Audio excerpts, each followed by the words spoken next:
Hey everybody, welcome to the Indie Hour. This is my show where we shine a spotlight on smaller print, lesser known, and totally one-person indie games as basically produced by the GMG patrons. So in this series, we basically take a look at games you might not have heard of, ways to use your miniature collection with different rule sets, and, you know, either free-to-play, cheap, or fully digital and downloadable games. We've taken a look at print and play games where all the miniatures are 3D printed. We've taken a look at smaller print and press games where there are miniatures, like a lot of different Black Slate Studio stuff, various games like Relic Blade.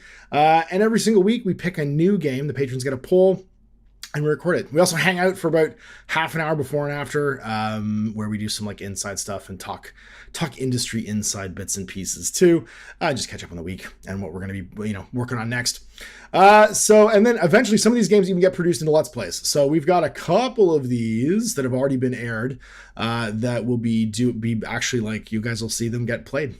Throne Odyssey is one. Necropolis 28 is coming out. There's a bunch of them, in the near future. So, if you are watching this in the future, this was recorded the week prior. We do these as live recordings with the GMG patrons, and then you get to watch it the week after on the free stream on YouTube, just without the actual hangout part. This is like additional extra content that patrons get.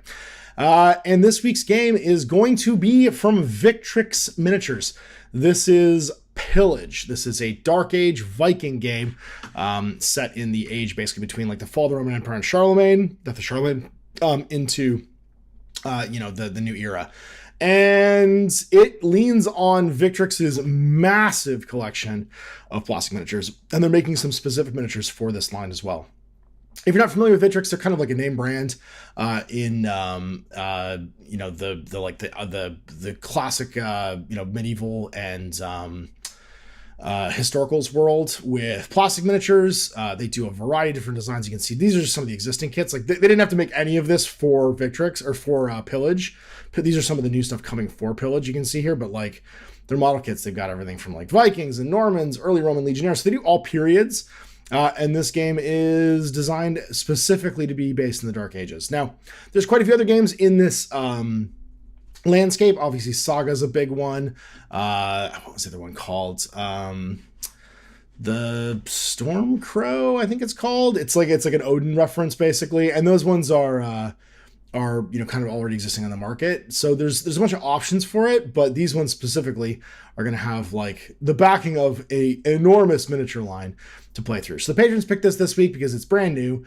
And obviously you can get it right now. You can get it in digital. There is a hardcover rulebook that you can buy as well with the digital included. I think it was $35 Canadian for the digital copy that I picked up today to check out with the patrons. And then it's 63 Canadian. So you're looking at like what, $50, $40, $50 US. I think it's like 30 British pounds for the bundle. I don't hold me to any of those prices. I didn't flip through. I just looked at the Canadian one. I'm just doing like a rough conversion in my head. So yeah, and again, you can play these with any historical miniatures. You don't have to use the Victrix stuff, but they're doing a wide variety of plastics. And if you have a look here, you can see the plastics themselves. They're gonna feel real familiar because they're gonna be like the if you're a Games Workshop refugee or someone coming from the world of plastic miniatures, they're gonna feel real familiar, right? You've got an assembly guide for all these guys, and they're gonna be all in individual component pieces, so you can pose them however you want. There's a lot of posability and customization available in these historicals, and as you get up closer, you can see the detail level's nice. Plenty of like fine cuts and details, and they do great paint jobs too. They've also got, if you're not into like all that freehand stuff, tons of different decals and transfers and stuff too for doing your shields. And just a big wide miniature line. So it's not like this is one of those miniature games where it's like they're starting off so you can't get everything you need. Victrix has been around for so long, you can definitely get any kind of miniature you can imagine for any period. So let's have a look at the rule book. We have we've got a nice full color cover here, and it is a middle-aged game. So they do the game is by Guillaume Rousselot, and the other credits, so I'm just going to skip down here, 131 page full color. Other credits are photographs by Mark Creer and Guillaume Rousselot, illustrations by Leslie Bigot and Guillaume Rousselot, English translation by Matt Moran, and proofreading and corrections by Florence Tinel. So I'm assuming this was written in French originally. Set of rules developed by Guillaume Noodle. It's the property of Triskel Interactive and Guillaume Rousselot. So the rules are basically been done outside by Triskel Interactive, and Victrix has partnered with them to make this game. Tons of links. If you want to check out this stuff, it'll be on the screen here. So obviously you can go and check out the websites. You can go to the Facebook group. There's Instagram and YouTube, all that stuff for playing Pillage. And the interior illustrations are done through a variety of physical illustration, which I believe is all done by Leslie Bigot. And then we have lots of photography and stuff here of painted miniatures. They're all Victrix minis. And then this is all the looks like digital art. So, very often we find that historical games do a... how many pages is it? It's going to be the first 20-ish, 5-6 pages. No, 14 pages. 8 to 14 pages. They're going to try and teach you some history. And I would recommend reading this part of it. The Dark Ages are an interesting time. They're usually presented as being like... almost every Dark Age thing I ever see in media, if it's like the movies and books and stuff, they center on the Black Plague, the Black Death. They just, it's a very like depressing period, really in between the fall of the Roman Empire, and like the sort of the new era. It's a time of transition. Things are breaking into nation states. The main action takes place in the time of Viking invasions. This began with the attack on Lindisfarne Abbey in 793 CE and ended on the Battle of Hastings in 1066. We're talking about a 260 year period. However, the pillage rules can also be used for any ancient and medieval battles. The period we cover is certainly vast, but with the relative similarity of the participants' weapons, equipment, and ways of waging war, it means they can use common rules for all the warriors in this time. Pillage is a simple game system, leaving players with the enormous freedom and narrative to take pride of place. So basically, it's a storytelling game. In these pages, you find everything you need to play a game. Recruit a band of warriors and go forth to pillage. It's also a very lethal game.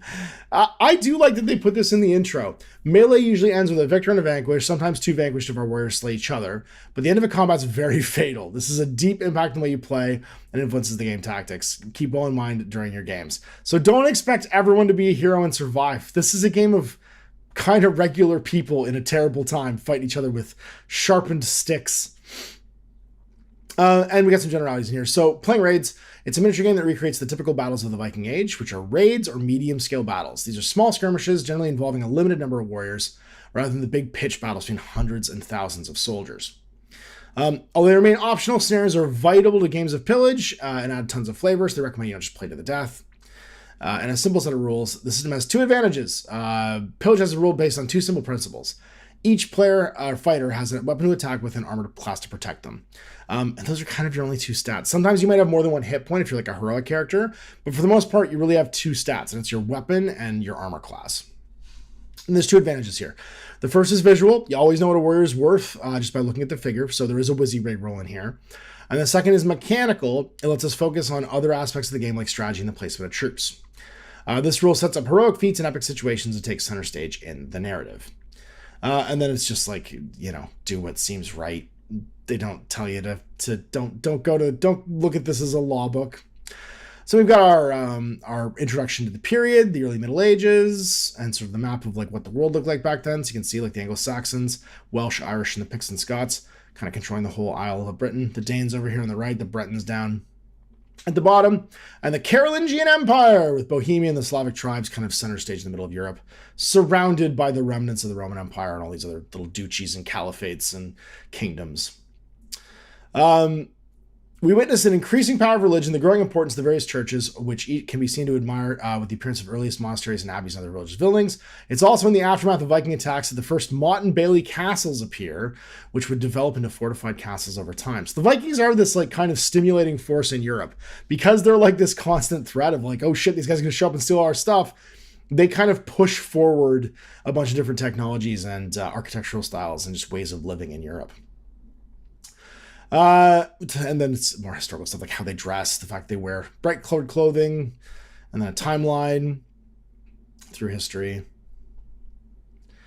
And the Battle of Stamford Bridge occurs on the 25th of September. It's fought in the armies of Harold Godwinson, the last king of the Anglo-Saxons, and King Harald Hardrada of Norway, who seeks to seize the English throne and for the help from King Harold's exiled brother Tostig. This battle is a defeat for Harold, and both he and Tostig are slain during the fighting. However, it contributes to William of Normandy's conquest of England by weakening Harold's forces just days before the Battle of Hastings, and this lets William the Conqueror seize England and start the reign of the Anglo-Norman barons. It's basically the last English king. It's a great historical fiction book called The Last English King. You can check out if you want to know more about that period. With the defeat of Harold Hardrada, or the Battle of with the defeat of Harold Hardrada, the Battle of Stamford Bridge marks the end of the last great Viking attack on England and all of Western Europe. The date of the battle is therefore commonly used to mark the end of the Viking Age. And then we get some ideas. So I like this because they use this early medieval warrior illustration actually to talk about the rules in a way, and like talking about, for instance, a spear. The most common weapon in the Viking Age in Europe was a spear. They're cheap to make. They're easy to replace. As long as you don't lose the head of the spear, you can make it over and over and over again. And they're super easy to maintain because you're just sharpening a point. Helmets were very uncommon because they were expensive, but they were the most common piece of armor people wore. And a hauberk, although iron was becoming more readily available, it took a long time to make, so it was also relatively expensive. So the two most common items that most warriors had was a spear and a shield, because they're made from wood and they were easily disposable. Shields were basically designed to be like thrown away, but the central piece, which is called a boss, would protect your hand, and it was sometimes made out of metal, and it was the part that you would just build a new shield around. So you had these two almost disposable weapons, the spear and the shield, that were the most common items that a warrior had. And so this is a neat way of like showing like, well, this is why we wrote the rules this way.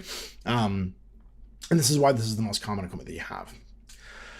All right, what else you need? You need a ruler in inches, 6 sided dice, some figures, and a gaming surface. The game of Pillage is played on typically a 4x4, smaller games on a 36x36. The ideal proportions for specific scenarios and army size could sometimes be different. But an example we used here, six 60 by 60 millimeter boards used to create a table that was 180 by 120. So they're talking about making large like tables out of smaller tiles. So if you want to do some hobby advice here, you can see this one is 1, 2, 3, 4 tiles left to right, and they rearrange them to make different games. It does mean that you tend to put hedgerows across all the parts where there's a gap, though. Some terrain, this one's up to you. Although you could clash on an empty plane, varied scenery offers more tactical challenges. It only makes the game more fun. Markers, they serve as a reminder for lost hit points or who controls loot. You can also find game tokens for pillage on the website. On this sheet, the loot markers are animals like chicken and sheep, etc., and objects like sacks and chests. And that's why, again, they're coming out with these new miniatures here. They have these lovely Dark Age and medieval accessories, and they're supposed to be used like as loot tokens and stuff. So you can see there's piles of neat little like crates and stuff like that they'll have for you to take. And then a paper and pencil. With these, you can track details that affect the game, like your commander's abilities, your warrior's remaining hit points, which buildings your figures are in, and how many turns are left in the game, etc. All right, and then a breakdown of how the book is written. So we get the rules, we have the historical sidebars that pop out sometimes to talk about the various things that are true in this book that we know about history, how to recruit an army, the scenarios to play, and then a hobby section. And I really appreciate that they put a hobby section in here because Victrix is such a vast array of miniatures. I think having some hobby advice for people new to the game is probably a good idea. Set up a game. So I like this type of game design. If you notice, we haven't gotten, all we have right now is stuff talked about in the rulebook. Here's the things you need to collect to play the game. We get right now into setting a game up. So we don't go to like anything past that. We know what we're going to be, the actions we'll be taking now. And this type of temporal rulebook writing, it's a big, I'll flag it almost every time in a rulebook. I love when they write a rulebook in the order that you tend to do things in. So collecting all the pieces first, and then how would you set up a game to play it? So you pick a scenario, choose your troops, deploy your forces, play, and then end the game. Key rules. So WYSIWYG. Now this one is important because this game is derived upon armor class and weapon type. You can't use a guy with a sword as a guy with a spear. You can't use a guy with a double-handed weapon as a guy with a sword, etc., etc. Try and have a common basing system, which is the figures bit, and then multiple hit points. Some people have more than one hit point, like heroic figures. Typically, your average trooper just has one. Now to go into WYSIWYG in the figures here, armor class and equipment, you can tell the armor class of someone by looking at them. So unarmored is just clothes, some armor is armor or a shield, and then full armor is armor and a shield. And we assume that the best protected warriors are also the best trained veterans in the art of war. Attacks. When in melee, a warrior inflicts a blow on their opponent when they make an attack. Each attack uses a dice roll to check whether it hits or succeeds. Multiple attacks, like chieftains, can have extra ones, but you can only hit a single target. They have to choose a single target to attack, and they can't attack more than one person. Measuring distances. All distances are measured in inches. It's a measurement that crops up in most war games, which have more historically come out of the Anglosphere. I don't know why that comment's in there, but this was written by a French guy, so I'm not super surprised. But it also gives you the alternative. If players prefer to use centimeters, just multiply by 2.5. I think that's really funny. Yeah. However, it's clearly forbidden to measure distances outside of clearly declared action. So this leaves room for guesswork and makes games more immersive. Your ruler can therefore be used only during an action. Picking up the ruler means the action's official and can't be taken back. So once you measure, you're stuck with it. When you're measuring the distance between two figures, use closest points on their bases. Line of sight, you got 90-degree line of sight. It can be blocked by stuff. Pretty simple, pretty intuitive. And then rolling dice, how to roll a d3, how to roll a 7+. So rules for d3s, if you need one, it's going to be half the dice result. 7+s are, if you need a 7, it's a 6 and a 4. 8, it's a 6 and a 5. 9, it's a 6 and a 6. And there's nothing more than a 9+. Rerolls can't be re-rolled. Modifiers apply after the roll. You know, all kind of common sense. Coming from like the GW world, this is all pretty standard stuff. And then troop types. So we've got our infantry and cavalry being the two type that are in here. I am curious if they'll make a distinction for war dogs and stuff later on and introduce like a beasts type. So we'll see, I guess, going forward. But these are the two ones in the core rulebook. And then you got factions. Although you can always just play with generic gangs of warriors, you can also choose to play as a specific faction. And this grants you access to special rules like recruit and special warriors. So like the Skyclad or something like that, berserkers. Access to certain special abilities or even prices in gold coins that are unique to the faction in question. So some things could be like more expensive or cheaper. All the factions in the game and their special rules are detailed in this book starting on page 94. All right, the game turn. Again, pretty commonly used terms here. Initiative, move, shoot, fight, fire phase. So yeah, that seems pretty common to most war games. This is going to be pretty intuitive for people to play. It does kind of feel like they're trying to make a Flames of War for the Viking Age here. When Flames of War first came out, one of the things that made it so accessible and so popular was it effectively just used the 40k rule set to play a World War II game. It reversed like armor rolls. So like you rolled and added your armor to resist the firepower of an attack versus the armor penetration system from 40k at the time, which is you rolled and added the strength of your attack to resist armor. So it reversed some things kind of to like mix it up a little bit, but it felt very comfortable to play because people were used to that process. This one too seems to be doing the same thing. So the players move through the game in an order decided by the dice roll at the start of each turn, called the initiative roll, and once all game phases have been resolved, the turn ends and the players move on to the next turn, starting a new sequence of play. In each phase, each player must move make their moves figure by figure. You can't activate target a group of figures. Figures are always individuals and are dealt with individually. So the turn structure is going to be familiar. There is an alternating activation system. So you roll d6 each. Whoever has the initiative for this turn is the one that rolls the highest. You're rolling results. However, in later turns, ties are always won by the player who went last previous rounds. Lord of the Rings rules basically to tie it off. Whether the player wins the initiative through a dice roll or a tie, they can always choose to give it to their opponent. Their opponent has to accept this.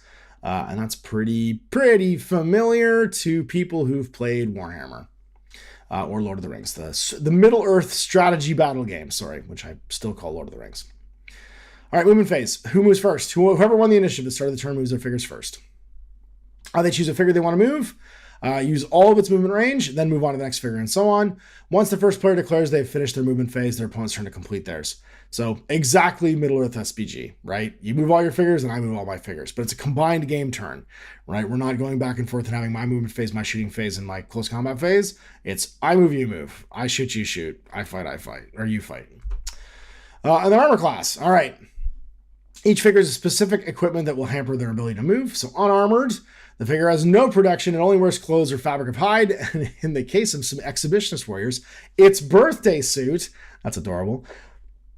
Some armor, you can be wearing armor or carrying a shield, but not both. And then full armor, you have both.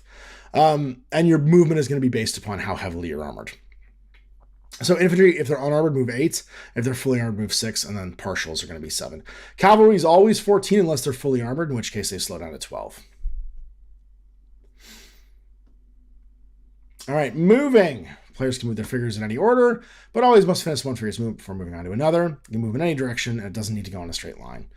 A figure can turn in place without counting as movement and turn around, and figures have 360 vision while they're moving.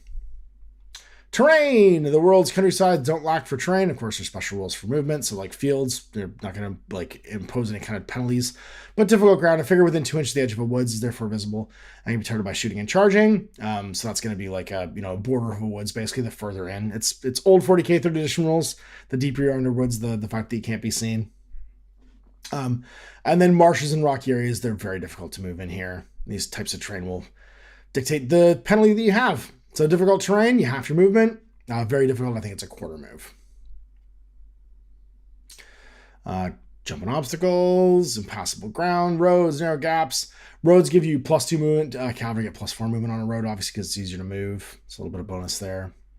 And that's what they're talking about earlier, where it's like more terrain means more options, basically, to move around and to like have a more fun game, because you just get more tactical options when there's weird things on the table that you can use. Charging, again, this is going to feel pretty familiar. Contacting an enemy, there's one way to enter base contact with an enemy, and that's called a charge. That means a figure can move without charging, can't go within 1 inch of an enemy figure, so you have a 1 inch control range. So the charge sequence is choose which figure will charge, choose the target, check line of sight, declare the charge, and resolve the charge reactions, making a charge roll. In a nod to fair play, the attacking player asks their opponent if they want to react to the charge or not. There's several types of reactions that are laid out in the end of this chapter. That could be like a stand and shoot. There's a bunch of different things you can do when someone charges you. Make the charge roll. It's the moment of truth. Have your players roll a d3 and add the result to their movement, and this gives you maximum charge range. So you can move a little outside your movement when you charge. But watch out, rolling a 1 on the d6 during a charge roll cancels the charge bonus. You don't add anything. The warrior hasn't quite built up a head of steam or is out of breath by the time they reach the enemy. And the result lets the figure make base-to-base contact. They get +1 charge bonus, so they roll a hit, unless they roll a 1. And if the result doesn't let you get in there, the warrior moves half as you do a failed charge. Move half move towards the enemy. So charges are neat. Even if they're like inside your movement range, you still could roll that 1 though and not get your bonuses. And then react. You can flee. You can do a closing shot, which is stand and shoot. The flee roll is kind of funny. There's different results. It reminds me a bit of like the unhorsed rules in Middle-earth SPG. And then making melee legible. Okay, so this is the 1-on-1 many-on-one rule from SPG again. It's the exact same thing. You divide up all combats into 1-on-1s and many-on-ones, and it means that as you basically start to fight in the fight phase, you're going to divide everything up into groupings. Special moves. So you get jumping and climbing, and you get different penalties and modifiers to your agility based on your armor level. So you can never get an acrobat if you're fully armored, because you're -2. So you don't need to roll even just to succeed, you need to roll a 6 basically. Close calls and deadly falls can also happen. And there's a variety of different results based upon you trying to like use your, jumping 60 pounds of iron, which is not easy. Same with swimming. Oh my God. You literally, all you can do is doggy paddle when fully armed, which I think is so funny. And you move 2 inches. On a 5 or 6, you're a fish to water. You are an accomplished athlete. Yeah, the advantage is their whole movement range, taking a fish like a fish to water. That gets very funny. But yeah, you just fucking drown when you're in full armor. So yeah, don't jump in the river in full armor. It's stupid. You'll die. Hit and defense rolls. All right, we're on to combat. So hit roll, you hit. Yay. On a failed roll, you don't hit. That's no surprise. Roll a d6. In Pillage, the result is compared to the hit table, and your armor class has a defense roll afterwards too. When reading hit tables, you'll see the numbers go from 9 to 2+. These are scores required to hit the dice on an enemy figure, as explained at the start of the book. However, a hit doesn't always mean that they've been injured. You get your save afterwards, which is a defense roll. So unarmored, always save on a 6. Some armor is 5+, and fully armored is a 4+. A roll of 1's always a failure, regardless of modifiers, and there can be armor modifiers and stuff too. And then the shooting phase. Who shoots first? The player who won the initiative shoots first. They choose a figure they want to shoot with and shoot, then move on to the next until they're all done, and then the opponent goes fast. It's again, SPG. And then you get real 3 different range weapons like bows, crossbows, javelins, and slings. So like slings, with its relatively long range, yeah, you basically, the only problem is you kind of don't want to go in armor and hit someone with a rock. Doesn't work so well. But javelins, they're great for moving and shooting. It's choose a shooter, choose a target, check line of sight, declare the charge. It's basically the same as the charge rules. Target roll to hit roll, defense roll. Target roll. However, you can be in the way with terrain. So if something's in between you, like an obstacle, on a 1 to 3, the obstacle becomes the target. The projectile slams into the obstacle. If it's a figure, it becomes the target of the shot. So if you're staying behind another model, they could get hit. If you're staying behind like a bush, then it's spent and nothing happens. And on 4 to 6, it reaches the target. So partial obstructions, again, if you're using a figure to do it, then they take the hit. If you're not, then it goes into the bushes. Succeed and fail defense rolls, and then penalties for long range. Normal range of the weapons, maximum range, and then long range is over half the weapon's maximum range. And the range of each weapon is below. So like, for instance, slings are 15, which means that you'd go up to +8, so like 23 would be the long range. Actually, no, weapon range and maximum range. Long range. Normal range up to half its maximum range. Oh, sorry, so 8 would be the normal range for a sling, 3 for a javelin, 10 for a bow, 10 for a crossbow, and maximum range would be 20 in that case. All right, so moving and shooting, you're going to get some penalties for doing that, with the exception of slings and javelins, like I said, and then crossbows just can't shoot if they move at all. Shooting in melee, yeah, this is all going to seem really familiar. I love this castle wall section, and I kind of wonder where it's from. Maybe it's also by Victrix. I don't know if they do terrain, actually. I've never really looked. And then we have our melee stuff. So who fights first? The player with the initiative at the start of the turn chooses which order the resolve melee is in. They're resolved by one. So basically you get to go back and forth doing it. And then armor class and weapons. The armor class determines your speed, but is also the ability to weather blows. On the other hand, a figure's weapons determine their ability to strike their enemies on the melee to hit table. An ordinary warrior only has a single melee weapon. You can, however, carry a shield in addition. Things like bare hands, Dane axes, which are double-handed waxes, hand weapons like swords and axes and shillelaghs, improvised weapons like a scythe, a tool, a crucifix, or a bow, shields, and then spears. And spears are the important one here. And once again, it's roll to hit, make a defense roll, the result. So this is where we do have a difference between SBG and this and pillage. Is in SBG you're rolling pools of dice and comparing highest results. In this one, you're actually striking back and forth at a different speed. So we have a divergence here, and it's pretty important, because the faster you are, the more you can take somebody out before they can fight you back. And you do get +1 to hit when you charge, so charging does become important. So to hit rolls, bare hands, an 8+ against unarmored to take them out, 9 against partial, and 9 against full. Improvised weapons, a 5+, a 6, or a 6. Spears are a 4+, a 5, or a 5.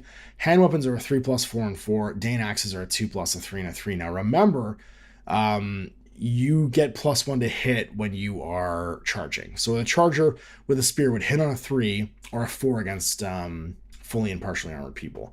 And that Dane axe, you don't get a shield, but yeah, man, you're hitting on 2s when you charge against everybody, and they get -1 to the defense roll because you're hitting with a huge, heavy axe.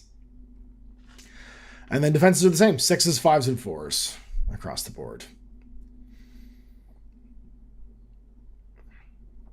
Modifying defenses. Unwieldy weapons. The Dane axe overrules simultaneous melee and always strikes last, except in a turn when you charge with it. So you're good on the charge, and then afterwards you will strike last. Advanced rules. Raising a shield in melee, infantry, and not cavalry can choose to not to fight and instead defend themselves. So it's kind of the shielding rule from SPG. And it gives you +1 to your defense roll. And if you raise your shield, though, you can't attack later in the phase. Spears. This is the support rule. So when a figure armed with a spear supports an ally, enemies engaged in melee get -1 to their hit rolls because you're getting poked at with a spear. And they can only support a single ally. Obstacles, fighting uphill, all that stuff in here. And then you push back enemies afterwards if they don't make a strength roll. When you resolve your melee in which you want to push your enemy back, roll a d6 and add the modifier for your armor class. Basically, so if the opponent's heavier, it's going to be harder to do that. And you roll the table. Guys can get knocked over and stuff too. How to fight multiple combats. And then cavalry, they've got kind of a similar like jumping and falling test thing to SPG. Rules for shooting cavalry, again, it's like shooting something with an obstacle because you might hit the horse instead. So you hit the mount or you hit the rider. And then cavalry and melee. All enemies armed with any weapon other than a spear are -1 to hit cavalry and melee because they're so high up. And then you can wound mounts and stuff as well. And the fire phase. In Pillage, you can always choose to... This makes me really happy. You always choose to torch a village, a haywain, or a field of wheat. Any figure can start a fire in the fire phase. Several figures can be assigned to burn the same target to get the fire started more quickly. The fire rules can feel complex at first sight, so don't worry about playing the first few games without them. And it breaks into 3 parts. Setting fires, spreading fires, and fire damage. And these steps are always resolved in that order. So now we've come to the part of the game that I feel like is truly unique, is that in this game, you can literally torch the table. It's a little bit like Monster Apocalypse, where like by the end of the game, the table might just be gone, or Marvel, where you might have just destroyed all the buildings. Vikings do love burning shit down on the way out because it protects their retreat. The big idea was if you lit the village on fire that you were raiding, they'd be so busy putting it out, they wouldn't chase you back to your boat. You'd have time to load your boat up and get away. It's a completely practical thing. It's not malicious. It's just a tactic basically to let them get away with their loot. If you don't have a torch, it's on a 6+. If the figure has a torch, it's on a 4+. I'm not really sure what differentiates torches. I think you actually have to buy torches for people when you're playing. A figure can carry a flaming torch or any other equipment containing fire embers. For simplicity, they're all called torches.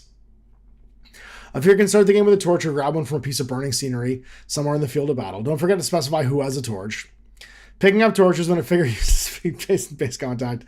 You can then drop a torch. You can build buildings, and then you have to see if the fire spreads. So if there's flammable scenery within 2, it could spread to it. So once you burn something within 2 on a 6 will catch fire, and you have to start seeing if the rest of the buildings start to burn down as well. So visualizing fire. There's some great tricks. Actually, Adam from Greenleaf Terrain made a set of burning markers that I still have. I have to get batteries for them though.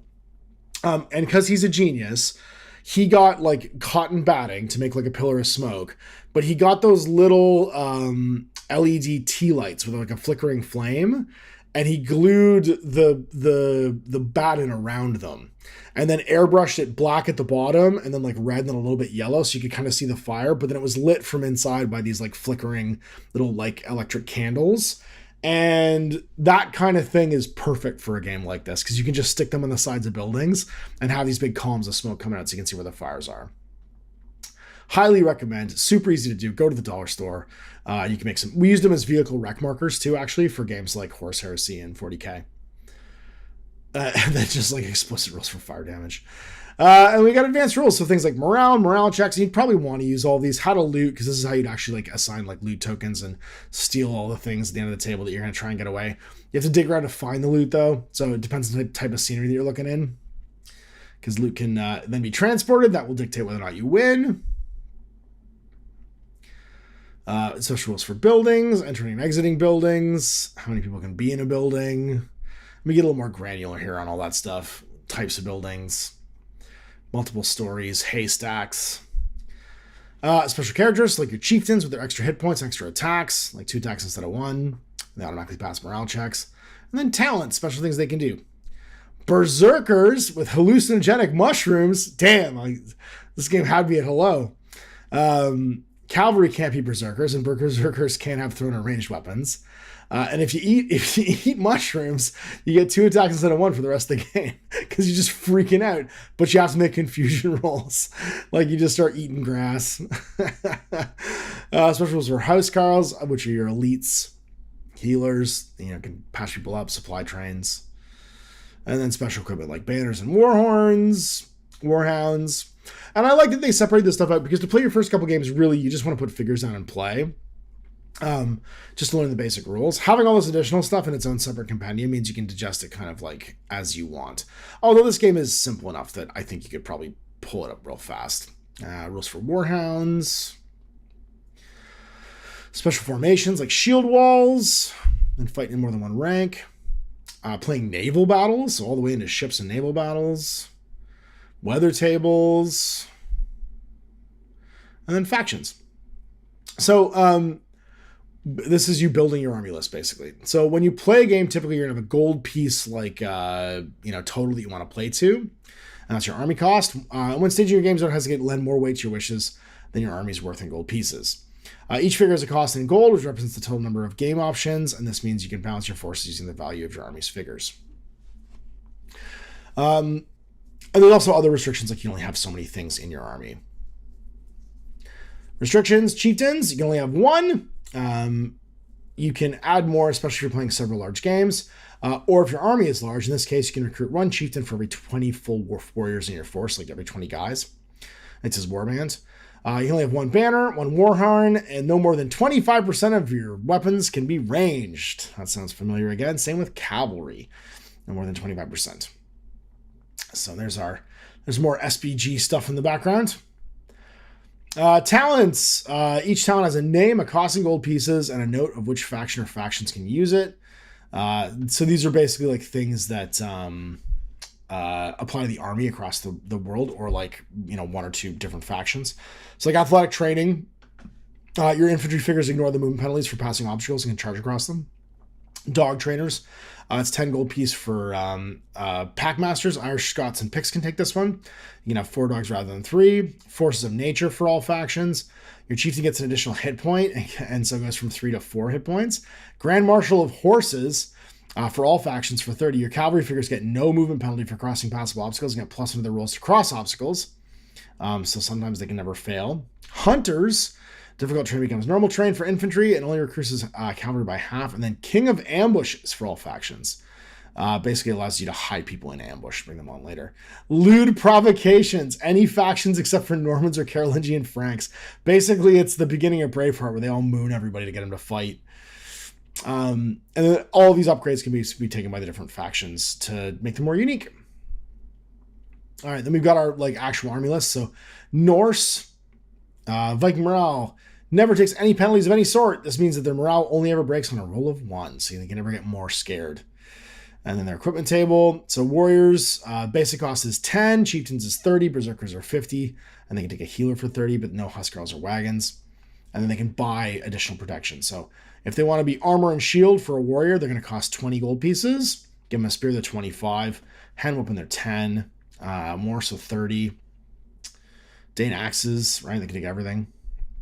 And all of the different factions will be laid out like that. So, for instance, the Anglo-Saxons can take huskarls, but it costs more, right? And they ignore the effects of fog except for the reduced range of bows because they're just used to living in foggy old England. And it'll also change the availability of their weapons kind of based upon their faction. Normans, they ignore heavy rain. Irish, Scot, and Picts, they ignore the effects of strong winds.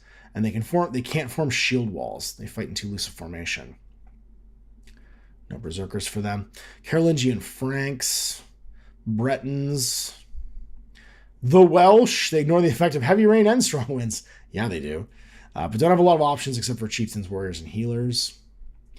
And then just a generic, regular dude army where they get access to everything. The generic one's basically just like a free build list. Some multiplayer rules. And then playing games. So based on your table size, they're going to give you a gold point cost. 250s for a 2-foot table, 500s for a 4-foot table, 750 for a large table, 1,000 when you go bigger. And the game basically scales to that. And because this is effectively using SBG rules, 250 is going to be about 10 models, which is not bad. If you're looking at that generic warrior cost of being about 25, could be less if you're taking elites. 500 is going to go real fast, right? If you're buying berserkers at 50 each and they're going to 60, you're not going to have that many figures. So on a 4x4 table, expect to be using between 10 and 15 figures once you have all your upgrades. And then we have a variety of different scenarios, starting with a core one, like a pitched battle, where it's just 500 or 2-on-2 with 500 points. Some layouts here, some rules for looting. Pillage, 600 to 600 for your army budgets. Weather effects and stuff in here. You're going to play in a cool little, village. St. Bryce's Day Massacre, and all of these are historical events that are given a, scenario to play through, where this is an attacker-defender, where the defender's in the middle, and the attacker is going to be coming from all sides. And then a little motte and bailey, it looks like, or a village with just walls. A landing by sea. So here comes the village on the coast being raided. Pilgrimages, and they start attacking people on the road. And we got our hobby section, so how to collect an army. And I do really appreciate this being in here just for neophytes. Victrix is playing this from the point of view of, just imagine people don't know, or that we're going to have something for our people who are just model collectors, to be like, yeah, you collect models, but also this is a game. Here's how you would, put these guys together for gaming purposes. And I appreciate that. A lot of game companies don't bother with this kind of stuff anymore. And it does, I think for people, it's kind of comforting. Honestly, I can't count the number of people that have asked me questions like, well, I've only ever played Games Workshop games. Like, how do I paint non-Games Workshop models? And I'm like, the same way that you paint Games Workshop models. People want some reassurance that those techniques are going to work, and they do. They're just miniatures. So, like, to see this stuff laid out in here, I think for some people that are just too afraid to ask or don't have anybody to ask, just seeing these like same step-by-steps and like bits of gaming advice, and even stuff like this, like making simple scenery, this doesn't happen that often anymore that we get this kind of advice. Like, make it yourself. We're not going to sell it to you. Look at these cool walls you can make at home. Yeah, it's just worth having in these books. I love this hobby stuff, especially this the doormat here to make fields in. Just fucking great. Really good hobby stuff in here.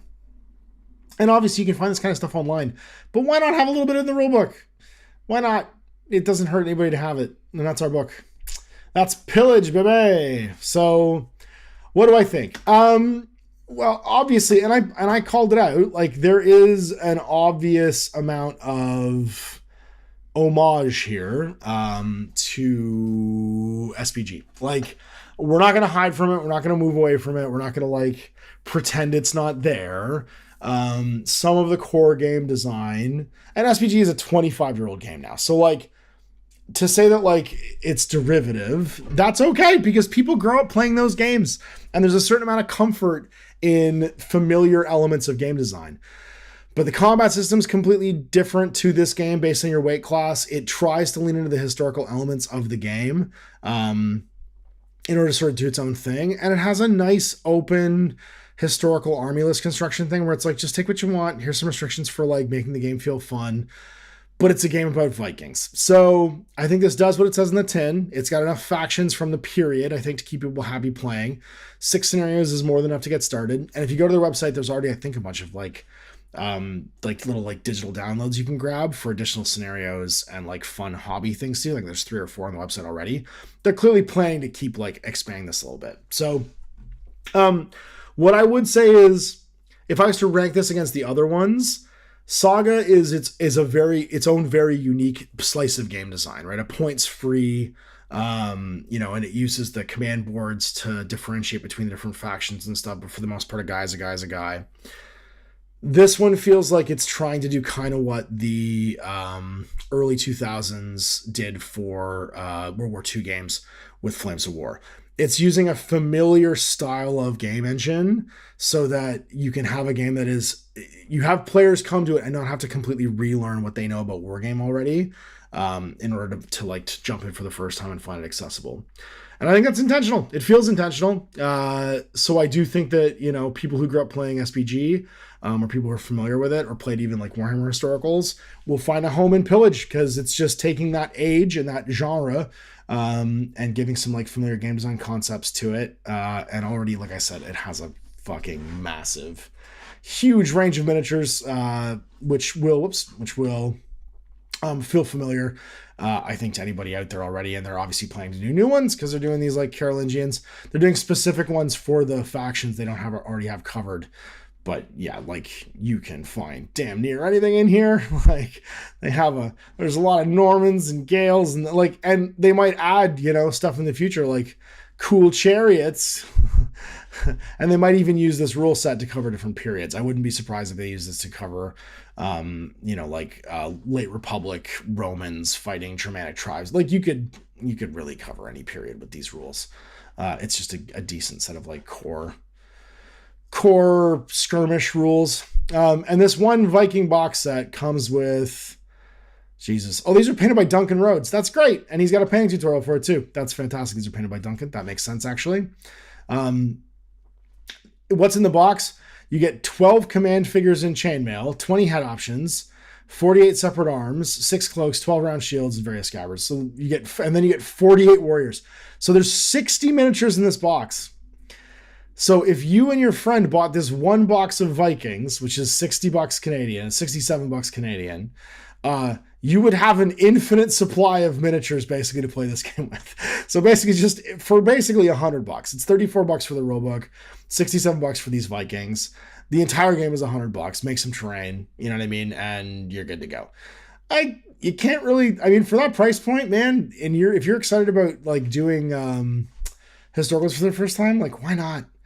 This feels like a good series to do, being like, do historicals, are they fun?